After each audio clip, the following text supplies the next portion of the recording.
ఆ మొగుల్ రణధీరులు తంతియా టోర్పి ఝాన్సీల స్వాతంత్ర సమర దీప్తి. త్యాగమూర్తులు తిలక్, దాదా, సిఆర్ దాస్, మాళవ్య, మన గాంధీ మహిత శక్తి.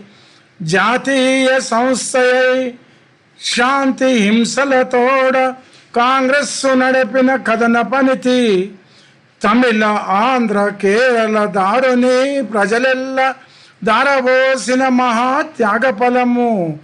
మాతృదేశముగా పక్షస్థముల్యుడై బోసు పడుదా నీడుముల పడిన శ్రమయు.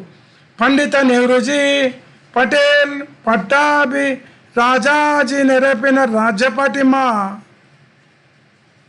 భారతీయుల పుణ్యంబు పండెననగా వచనిదిగో సుస్వాతంత్ర వత్సరంబు. భారతీయుల కళా ప్రాభవం ఒలికించి పొత్తుగూడు శుభముల పొందురయ్య. తొలి భారత విభంబు వెళ్ళి విరయ.